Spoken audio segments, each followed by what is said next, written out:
Assalamu alaikum students, how are you my champions? I hope you all will be fine. Today I am going to teach you class 10th English chapter number 5, A Bad Dream. ही chapter तमामु interesting आहे ऐं हिकिड़ी fact बि मां ॿुधाइण वारो आहियां तव्हांखे। फ़िलहालु उहा तव्हांखे ॻाल्हि सम्झ में न ईंदी, आख़िर में तव्हांखे उहा मां सम्झाईंदुमि हीउ चैप्टर सम्झी करे। इंशाल्लाह मुंहिंजी कोशिशि इहा ई हूंदी त हीउ चैप्टर मां तव्हांखे सुठे खां सुठे नमूने सां सम्झायां। सो अचो त शुरू था कयूं पंहिंजो अॼु जो लेक्चर। अ बैड ड्रीम याने हिकु बुरो ख्वाबु। Shuk, shuk, shuk. The train was slowly moving out of the station. शुक शुक शुक रेल आहिस्ता आहिस्ता निकिरी रही ही स्टेशन खां ॿाहिरि। ही शुक शुक शुक जेको लिखियलु आहे ही रेल जो आवाज़ु आहे, ठीकु आहे। Everyone was very excited. Mr. Aziz and his family were finally on their way for a long waited trip. हर कोई तमामु पुरजोश हुयो। मिस्टर अज़ीज़ ऐं हुनजो ख़ानदान आख़िरकार ॾिघे इंतज़ार करण खां पोइ पंहिंजे सफ़र ते निकितल हो। They had planned and waited for this holiday for nearly 3 months. उन्हनि मनसूबो ठाहियो हो ऐं इंतज़ारु कयो हो हिन मोकल जे लाइ तक़रीबन 3 महीना। Here the word nearly means almost.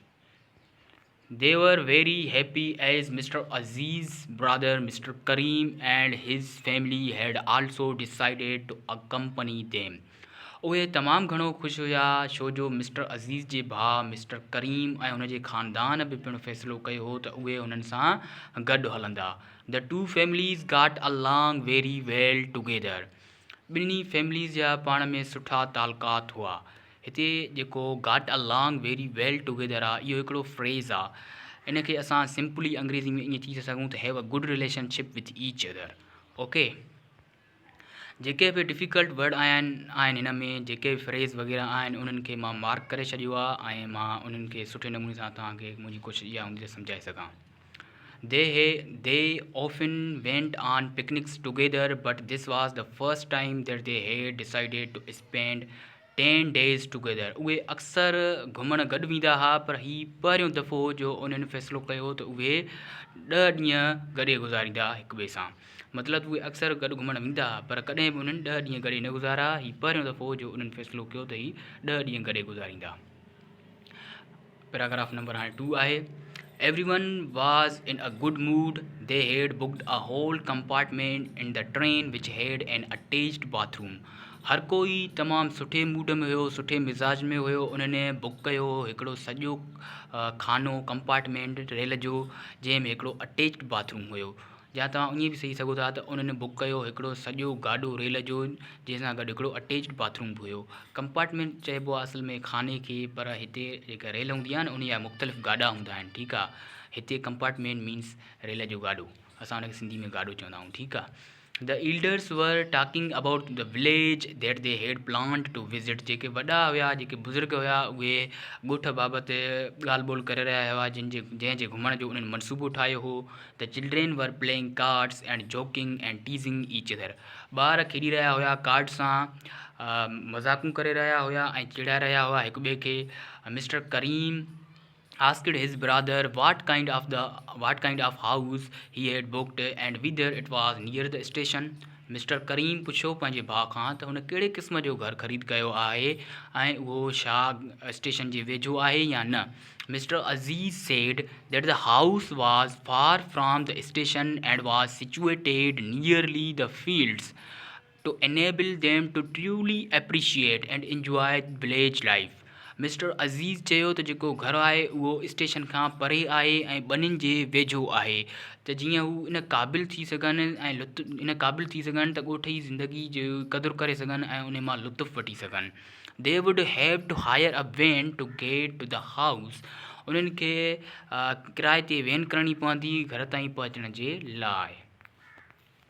Paragraph number 3 आहे हाणे। The journey passed very comfortably. In the morning they reached Patni. जेको इहो सफ़रु उहो तमामु सुकून सां आराम सां गुज़री वियो। सुबुह जो उहे पहुता Patni. Everyone was very excited as they got off the train. हर कोई तमामु पुरजोश हुयो। उहे जीअं ई लथा रेल खां। घाट ऑफ मन हेठि लहणु। गेट ऑफ मन हेठि लहणु, हे सेकंड फॉर्म आहे घाट ऑफ मन हेठि लथा। The station was small and dusty. इहो जेको रेलवे स्टेशन हो उहो तमामु नंढड़ो हुयो ऐं डस्टी हुयो, मतिलबु मिट्टी जो ठहियलु हो, मिट्टी वारो हो। There was only one porter at the station who help them unload their luggage. उते स्टेशन ते सिर्फ़ु हिकिड़ो ई कूली हुयो जंहिं मदद कई हुननि जी सामान हेठि लाहिण में। अच्छा, हूअं पोर्टर खे असां मज़दूर चवंदा आहियूं, ठीकु आहे, पर हिते जेको आहे सो रेलवे स्टेशन जे बाबति ॻाल्हायो वियो आहे। इन करे हिते जेको मज़दूर थींदो उहो हिते मज़दूर हूंदो आहे कूली। जेको रेलवे ते मज़दूरी कंदो आहे माण्हू उनखे चयो वेंदो आहे कूली। इन करे हिते लफ़्ज़ असां कूली इस्तेमालु कंदासीं, ठीकु आहे। He asked them where they wanted to गो। हाणे कूली थो हिन खां पुछे त तव्हां काॾे वञणु चाहियो था। Van mister Aziz told him he looked at him in a strange manner. जॾहिं मिस्टर अज़ीज़ हुनखे ॿुधायो त हुन ॾांहुं ॾिसणु लॻो हिकिड़े अजीब अंदाज़ में।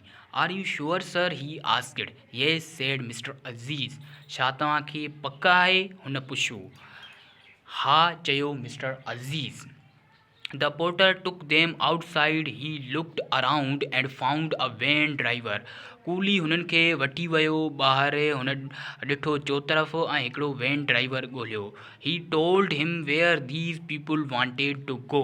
हुन ॿुधायो उनखे त मतिलबु हुन ॿुधायो वैन ड्राइवर खे त ही माण्हू केॾांहुं वञणु चाहिनि पिया।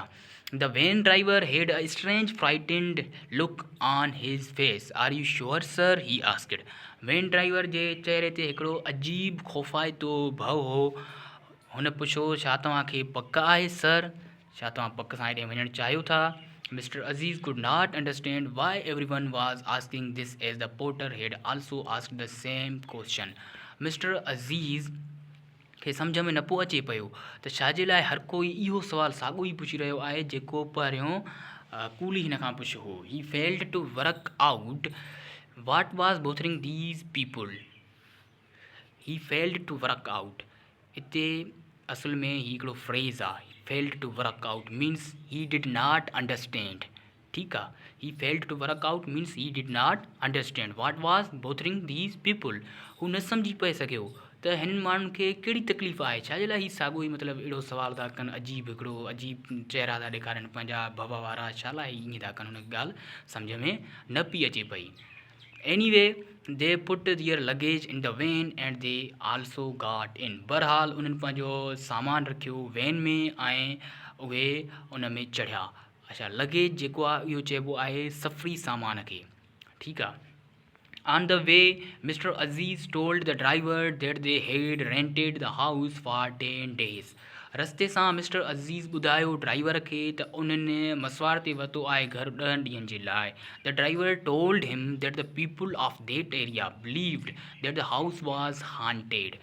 ड्राइवर ॿुधायो हुनखे त उन इलाइक़े जे माण्हुनि जो इहो हिकिड़ो ज़हनी तसवर आहे, इहो हिकिड़ो हुननि जो अक़ीदो आहे, इहो ख़्यालु आहे त जेको इहो घरु आहे जेको मिस्टर अज़ीज़ वरितो आहे उहो हांटेड आहे, मतिलबु उहो ॻोरो घरु आहे। अच्छा, ॻोरो घरु मतिलबु ईअं न आहे त ॻोरो घरु त उनजो वज़न ज़्यादा हूंदो। ॻोरो घरु सिंधी में उनखे चइबो आहे जिते सायो हुजे, जिते जिन भूत वग़ैरह रहंदा हुजनि, ठीकु आहे। Mister Aziz laughed and said that he did not believe in such stories. Mister Aziz उन ते खिलियो ऐं चवणु लॻो त ही अहिड़ियुनि कहाणियुनि ते यकीन न आहे कंदो। When they reached the house, they quickly unloaded their baggage, paid the driver and went in. जॾहिं उहे पहुता घर, उन्हनि जल्दी में यकदम सां लाथो हेठि सामान ऐं ड्राइवर खे पैसा ॾिना ऐं अंदरि विया। They did not found anything strange about the house. In fact, they liked it as it was big and airy with a nice view of the fields and the village. उन्हनि खे का बि अजीब शइ न लॻी घर में। हक़ीक़त में उन्हनि तमामु घणो पसंदि कयो उनखे, छो जो इहो तमामु वॾो हुयो, हवादार हुयो ऐं इन में सुठो नज़ारो हुयो ॿनियुनि जो ऐं ॻोठ जो। There were 3 bedrooms in it. Mr. Aziz and Mrs. Aziz took one room. Mr. and Mrs. Karim took the other room, and the children took the third room, which was the biggest room of all. उन घर में 3 bedroom हुआ। Mister ऐं जेका Mrs अज़ीज़ हुई, Mrs जेको लफ़्ज़ु आहे इहो उन वूमेन लाइ इस्तेमालु कबो आहे जेका मैरिड हुजे। ठीकु आहे, हिते मिस्टर ऐं मिसिस अज़ीज़ मतिलबु मिस्टर अज़ीज़ ऐं उन जी ज़ाल। बहरहाल असां शुरू था कयूं पंहिंजे अॻिते त उन्हनि देयर वाज़ 3 बेडरूम्स इन इट।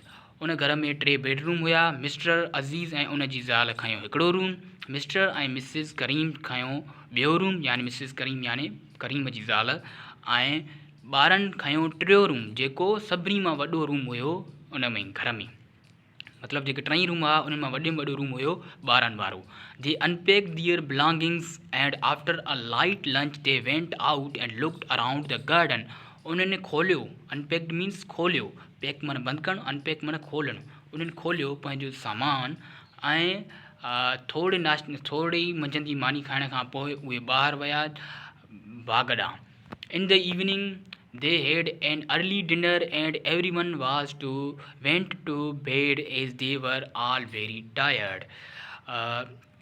शाम जो उन्हनि सवेर राति मानी खाधी ऐं हर कोई पंहिंजे बिस्तरे ॾांहुं हलियो वियो जीअं त उहे सभु थकिजी पिया हुआ। The next morning everyone got up early. After breakfast, they went out into the fields where they met some people from the village. अगली सुबुह जो उहे सवेर उथिया, नाश्ते करण खां पोइ उहे विया ॿनिनि ॾांहुं जिते उहे मिलिया कुझु ॻोठ जे माण्हुनि सां, मतिलबु ॻोठाणनि सां जिते उहे मिलिया। When they told these people where they were living the villagers were shocked. जॾहिं उन्हनि ॿुधायो उन्हनि माण्हुनि खे त हू किथे रही रहिया आहिनि त जेके ॻोठाणा हुआ उहे अचरज में अची विया, उन्हनि खे हिकिड़ो झटको लॻो। Some of them even told them to leave before the ghosts harmed them in some वे। उन्हनि मां कुझु ॿुधायो उन्हनि खे त उन खां अॻु में छॾे वञे जो तव्हांखे जिन कंहिं क़िस्म जो नुक़सानु रसाइनि, उन खां अॻु में घर खे छॾे वञो। They just laughed and told the people that there was no such things age गुस्टिस। उहे उन ते खिलिया ऐं ॿुधायो त अहिड़ी का शइ न आहे हूंदी जिन्हनि जीअं, मतिलबु अहिड़ी का जिन भूत वग़ैरह अहिड़ी का शइ न आहे हूंदी। उन्हनि ॻोठाणनि खे इहो जवाबु ॾिनो। The villagers chuckled and said may Allah protect you. ॻोठाणनि कंधु हेठि झुकायो ऐं चवणु लॻा शाल ख़ुदा तव्हांजी हिफ़ाज़त करे। And so the days passed, the enjoyed the clean air of the village and fresh vegetables from the fields. ऐं अहिड़ी तरह ॾींहं गुज़रण लॻा, उहे उन्हनि मज़ो वरितो ॻोठ जी ताज़ी हवा ऐं ॻोठ जी साफ़ हवा ऐं ॿनिनि जी ताज़ी भाॼियुनि मां। They all field relaxed and did not want to go back. उन्हनि सभिनी आराम महसूसु कयो ऐं उहे न पिया वञणु चाहिनि वापसि। A week passed and then strange things started to happen. हिकिड़ो हफ़्तो गुज़रियो ऐं अजीब शयूं शुरू थियण लॻियूं। On the 7th night, Mr. Kareem was sleeping very peacefully. 7वीं रात जो मिस्टर करीम तमामु इत्मीनान सां सुम्ही रहियो हो। Suddenly he felt that someone was pulling his blanket. ओचितो हिन इहो महसूसु कयो त कोई हिन जो कंबल छिके रहियो आहे। He thought it was a cat, so he pulled his blanket up and started to sleep. हिन सोचियो त इहा ॿिली हूंदी, उन जे करे हिन पंहिंजो कंबल मथे छिकियो ऐं शुरू कयो सुम्हणु। Again the same thing happened. ॿीहर साॻी शइ थी। This time he pulled the blanket up and held it tightly under his head and feet. हिन दफ़े हुन छिकियो कंबल खे ऐं ज़ोर सां हिन उन खे वेढ़ियो पंहिंजे मथे ऐं पंहिंजे पेरनि में। When he did this, someone started pulling his bed. जॾहिं हुन ईअं कयो त कोई हुन जे बेड खे छिकणु लॻो। Now he began to be afraid and could not understand what was happening. हाणे ही डिॼणु लॻो ऐं न पियो सम्झी सघे त छा थी रहियो हो। After a while, everything was normal, but he could not sleep the whole night. थोरे वक़्त खां पोइ हर शइ नॉर्मल थी वई, मतिलबु अॻु में जीअं हर शइ नॉर्मल थी वई, पर ही न पियो सम्झी सघे। But he could not sleep the whole night. अच्छा, पर ही न सुम्ही सघियो सॼी राति, मतिलबु उन भव मां ही उनखे इहे थाट्स ईंदा रहिया, उन जे करे न सुम्ही सघियो सॼी राति। The next morning he told the whole story to his brother and his wife. अगली सुबुह जो हुन उहा सॼी कहाणी ॿुधाई पंहिंजे भाउ ऐं पंहिंजी ज़ाल खे। बट नो बॉडी बिलीव्ड हिम, पर कंहिं बि हुन ते यकीन न कयो। They said it was nothing. He was just trying to fool them. उन्हनि चयो त कुझु बि न आहे, ही सिर्फ़ु हुननि खे बेवकूफ़ करण जी कोशिशि करे रहियो हो. He tried to convince them, but they just laughed it off. हिन उन्हनि खे मुतमिन करण जी कोशिशि कई, पर उहे उन ते खिलंदा रहिया. अच्छा, हिते जेको ऑफ आहे, इहो ऑफ शो थो करे त इहो कमु कंटिन्यू रहियो. को बि कमु कंटिन्यू रहण खे इहो ऑफ शो कंदो आहे किथे किथे. ठीकु आहे. हिते ऑफ इन छो थो करे त उहे उन ते खिलंदा रहिया, मतिलबु त खिलणु कंटिन्यू रहियो. ठीकु आहे. Is it clear? Okay. In the evening, they all decided to go for a walk in the fields where people were working. शाम जो उन्हनि सभिनी फ़ैसिलो कयो त उहे वॉक लाइ वेंदा, वॉक ते वेंदा, मतिलबु पंधु करे वेंदा ॿनिनि ॾांहुं जिते माण्हू कमु करे रहिया हुया. The children enjoyed the cool bridge of the evening. ॿारनि शाम जी थधी हवा मां लुत्फ़ वरितो, बल्कि थधी हीर मां. थधी हवा छा, बल्कि थधी हीर. जिते ब्रीज़ लफ़्ज़ हुजे न, उते हवा न चइबो बल्कि हीर चइबो. ऐं हीर ऐं हवा में फ़र्क़ु हूंदो आहे. हवा जेका हूंदी आहे उहा थधी बि थी सघे थी, गरम बि थी सघे थी, पर जेका हीर हूंदी आहे न, उहा तमामु थधी ऐं वणंदड़ हूंदी आहे. दे ऑल हैड fresh cucumbers washed in cold water. उन्हनि सभिनी वटि ताज़ा खीरा हुया जेके धोतल हुया थधे पाणी मां. On their return to the house, mister Karim said that he did not want to go back. जॾहिं on their return to the house, घर ॾांहुं वापसि मोटण महिल मिस्टर करीम चयो त हू वापसि वञणु नथो चाहे अञा ताईं. He wanted to go for a long walk. हू डिघी वॉक लाइ वञणु चाहे थो. So everyone went back while mister Karim went for a walk. उनजे करे हर कोई वापसि मोटियो, पर मिस्टर करीम वॉक जे लाइ हलियो वियो. While he was walking, Mr. Kareem was thinking about the incident of the previous night. जॾहिं त ही जेतिरे में हली रहियो हुयो, मिस्टर करीम सोचे रहियो हुयो गुज़िरियल राति जे हुन वाक़िए बाबति. He was deep in thoughts when he felt someone walking behind him. ही गहरी सोच में हुयो जॾहिं हुन इहो महसूसु कयो त कोई हुन जे पोयां अची रहियो आहे. He looked back but did not see anyone. ही न पोइ ते ॾिठो पर कोई बि नज़र न आयो. It was getting dark. रात थी चुकी ही. Mr. Kareem had a strange feeling. He quickly moved to the other side and started walking back towards the house. Mr. Kareem he quickly moved to the other side and started walk back to the house. ही यकदम पोइ ते मुड़ियो ऐं शुरू कयो वापसि हलणु घर ॾांहुं. Mister Karim had a strange feeling, मतिलबु त मिस्टर करीम खे हिकिड़ो अजीब महसूसु थियो ऐं ही यकदम ॿी साइड ॾांहुं वियो ऐं शुरू कयो वापसि घर ॾांहुं वञणु. But then a strange thing happened. The head jumped and blocked this way. पर पोइ हिकिड़ी अजीब शइ वाक़िया थी. हिकिड़े मथे बुल हयो ऐं रस्तो हिन जो बंदि करे छॾियो. He quickly changed his route again and went to the other side. हिन यकदमि पंहिंजो रस्तो मटायो ऐं ॿिए पासे ॾांहुं वियो. But the head jumped on the other side. पर मथे ॿिए पासे ॾांहुं बुल हयो. मतिलबु हिन सां हिकिड़ो फिल्मी सीन थियो. Mister Karim just did not know what to do. Mister Karim हाणे न पियो सम्झी सघे त हुन सां छा थी रहियो आहे. He was too scared to think as he was alone and no one was there to see him. ही हाणे बिल्कुलु ख़ौफ़ाइतो थी चुको हो ऐं न पियो सम्झी सघे त छा थी रहियो आहे हुन सां. हू बिल्कुलु अकेलो हो ऐं उते कोई बि न हो हुनखे ॾिसण जे लाइ. ही जस्ट क्लोज्ड हिज eyes and started running towards the house. हिन हिते जेको जस्ट आहे, हिते जस्ट जेको आहे उनजी मतिलबु आहे सिंपली, मतिलबु त हिन पंहिंजूं अखियूं बंदि कयूं ऐं भॼणु शुरू कयो घर ॾांहुं. After a while, breathing heavily, he stopped and opened his eyes. थोरे वक़्त खां पोइ ही वॾा साह खणणु लॻो, मतिलबु हिन खे साह खणण में तकलीफ़ थियणु लॻी. ही रुकियो ऐं पंहिंजूं अखियूं खोलियूं. He looked back along the path. हिन रस्ते ॾांहुं वापसि ॾिठो. There was nothing. He began to walk as fast as his legs could carry him and reached the house. हिन वापसि ॾिठो, उते कुझु बि न हो. हिन शुरू कयो तेज़ हलणु, एतिरो तेज़ जेतिरो हिन जूं ॼंघूं हली सघनि पियूं ऐं हिन खे पहुचाए ऐं हीउ पहुतो घर ताईं. He began to walk as fast as his legs could carry him and reach the house.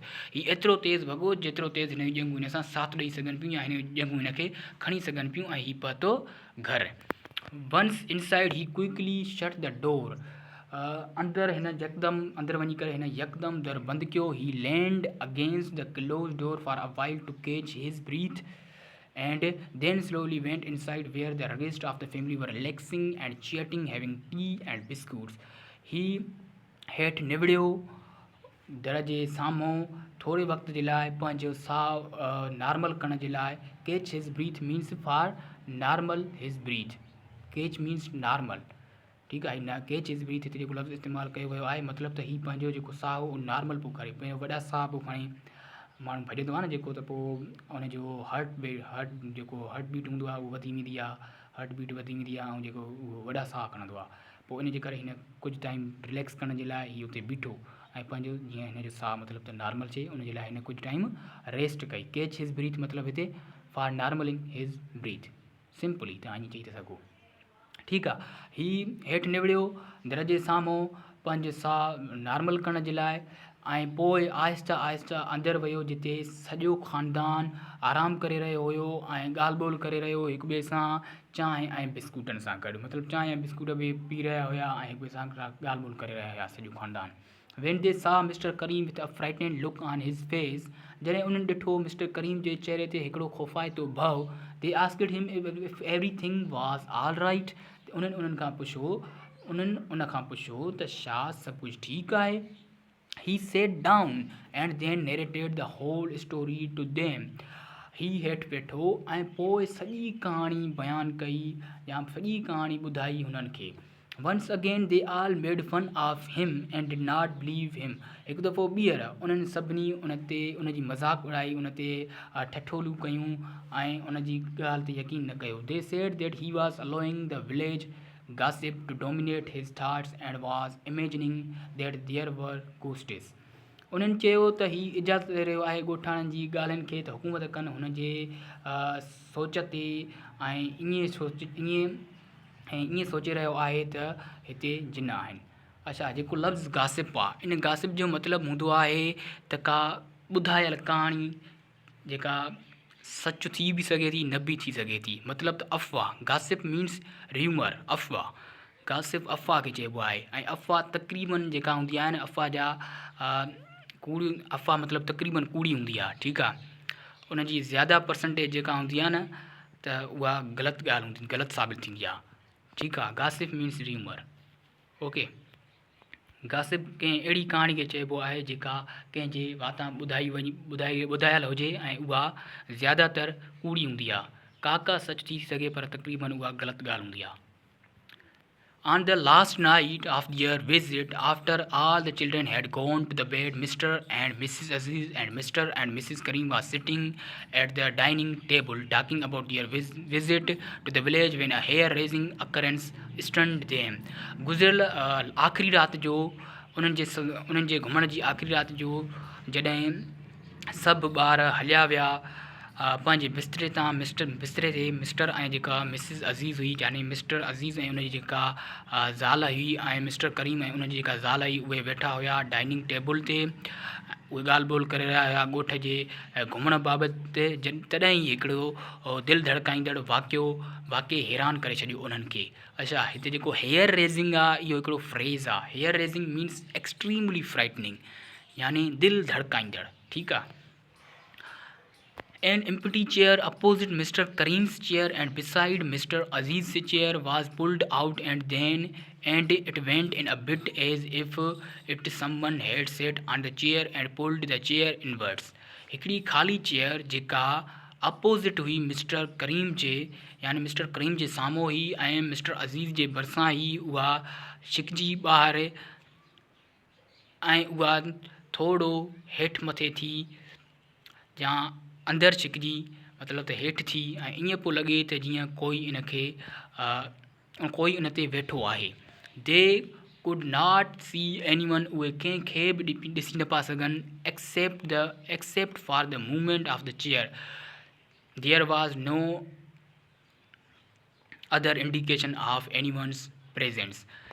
कुर्सी जी चुरपुर खां सवाइ उते कंहिंजी बि मौजूदगी जो कोई बि इशारो न हो. सिर्फ़ु मन कुर्सी हेठि मथे बीठे. इहो भी हिकिड़ो मतिलबु फिल्मी सीन जीअं फिल्मनि में ॾिसंदा आहियूं कुर्सी हेठि मथे थींदी आहे ऑटोमेटिक, कंहिंजे को नज़र न ईंदो पर कुर्सी ऑटोमेटिक हेठि मथे थींदी आहे। ठीक है। All of them just started na. All of them just stared at each other. They could not utter a single word and they all started screaming. उहे सभु हिक ॿिए खे ॾिसंदा रहिया, उहे कोई बि हिकु लफ़्ज़ बि न पिया अची सघनि ऐं उन्हनि सभिनी रड़ियूं करणु शुरू कयूं। Actually, Mr. Kareem woke up next moment screaming from the sleep. हक़ीक़त में मिस्टर करीम अॻिले लम्हे में रड़ियूं कंदे पंहिंजी निंड मां उथी पियो। He saw Mrs. Kareem beside his bed. हुन ॾिठो पंहिंजी ज़ाल खे पंहिंजे बिस्तरे जे वेझो। Wake up, Mr. Kareem, you better hurry. उथ मिस्टर करीम, जल्दी कर।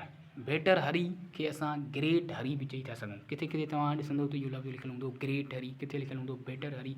मतिलबु त इहो बेटर हरी या ग्रेट हरी जेको लफ़्ज़ इस्तेमालु कयो वेंदो आहे उहो तमामु जल्दी लाइ इस्तेमालु कयो वेंदो आहे। ठीकु आहे। हिते त चएसि पंहिंजी ज़ाल करीम खे त wake up mister Karim, you better hurry, उथ मिस्टर करीम, जल्दी कर। We are suppose to be living now for our long awaited trip. असां हाणे निकिरी रहिया आहियूं पंहिंजे डिघे इंतज़ारु कयल तफ़रीह जे लाइ। मतिलबु त हीअ ट्रिप ते विया ई न हुआ। हीअ जेको कुझु वाक़ियो हिन मिस्टर करीम सां पए थियो उहो सिर्फ़ु हिन जो हिकिड़ो बेड ड्रीम, हिकिड़ो ख़ौफ़नाक, हिकिड़ो भवाइतो वाक़ियो हो। ठीकु आहे। हीअ ट्रिप ते न विया हुआ, अहिड़ी का सीन हिन सां अञा न थियो आहे। Mister Karim was taken aback. Mister Karim हैरत में अची वियो। Taken aback means surprised or shocked. ठीकु आहे। टेकन अ बैक हिकिड़ो फ्रेज़ आहे, इन जो मतिलबु आहे mister Karim was taken aback means mister Karim was surprised or shocked. Mister Karim अचरज में अची वियो, मिस्टर करीम हैरत में अची वियो। ही astonishingly said, are we not there already, the place of horror and horror। हिन हैरत विचां चयो त छा असीं उन जॻह ते न आहियूं, छा असीं ख़ौफ़ ऐं ख़ौफ़ वारी जॻह ते अॻ में ई मौजूदु न आहियूं। मतिलबु त हिन चयो त जेको मां सभु कुझु एॾा सीन ॾिठमि त छा असीं उन जॻह ते मौजूदु न आहियूं जेको हिन जेको ख़्वाबु लधो उन बाबति ई ॻाल्हि ॿोल करे रहियो। Mister Karim has been sleeping all night and they be waiting for him to wake up and accompany them for the trip. हाणे ही ट्रिप ते निकिरी चुका। ठीकु आहे। हाणे चए थो त मिस्टर करीम सॼी राति सुम्ही रहियो हुयो ऐं उहे उनजो इंतज़ारु कंदा रहिया त हू उथे ऐं हुननि खे कंपनी ॾिए। ठीकु आहे।